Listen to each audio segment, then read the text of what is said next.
Shalom, saudara yang terkasih di dalam nama Tuhan Yesus Kristus. Kebenaran hari ini diambil dari 1 Timotius 6 ayat 7. Sebab kita tidak membawa apapun ke dalam dunia, dan kita pun tidak dapat membawa apa-apa keluar. Setiap kali mendengar atau melantunkan pujian hati sebagai hamba, lirik lagu tersebut mengingatkan pentingnya memiliki pemahaman yang tepat akan kehidupan yang Tuhan berikan. Karena setiap manusia tidak membawa apa-apa saat masuk ke dalam dunia atau kelahiran. Juga kelak ketika nanti meninggalkan dunia ini atau kematian. Seperti yang dikatakan Paulus dalam suratnya kepada Timotius, 1 Timotius 6 ayat yang ke-7. Sebab kita tidak membawa apapun ke dalam dunia, dan kita pun tidak dapat membawa apa-apa keluar.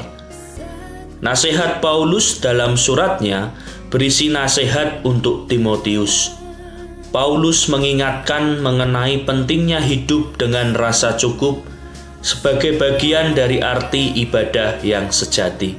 Di dalam 1 Timotius 6 ayat 6 dan 8, memang ibadah itu kalau disertai rasa cukup memberi keuntungan besar, asal ada makanan dan pakaian cukuplah.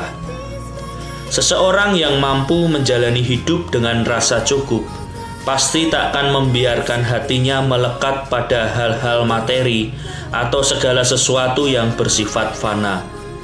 Karena kelak semua itu tidak akan dibawa ketika ajal menjemput. Hal ini tak berarti menjadi kaya secara materi itu berdosa atau salah. Memiliki materi boleh dan sah saja, tetapi kita diminta berfokus pada hal-hal yang lebih esensi dan berdampak kekal, bukan materi yang melekat dalam hidup kita. Dalam 1 Timotius 6 ayat 9-10 mengatakan, tetapi mereka yang ingin kaya terjatuh ke dalam pencobaan, ke dalam jerat dan ke dalam berbagai-bagai nafsu yang hampa dan yang mencelakakan, yang menenggelamkan manusia ke dalam keruntuhan dan kebinasaan. Karena akar segala kejahatan ialah cinta uang. Sebab oleh memburu uanglah beberapa orang telah menyimpang dari iman dan menyiksa dirinya dengan berbagai-bagai duka.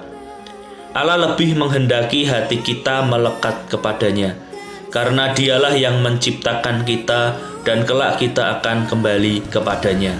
Tak ada gunanya kita terobsesi atau melekatkan hati pada hal-hal duniawi atau materi, karena meski kita memerlukan materi untuk menjalani kehidupan di dunia ini, tetapi kelak semua itu tidak akan bisa kita bawa untuk menghadap Dia. Hati kita tak bisa melekat pada Tuhan dan materi pada waktu bersamaan. Tuhan rindu, hanya kepada Dia saja kita harus melekat. Tuhan Yesus memberkati.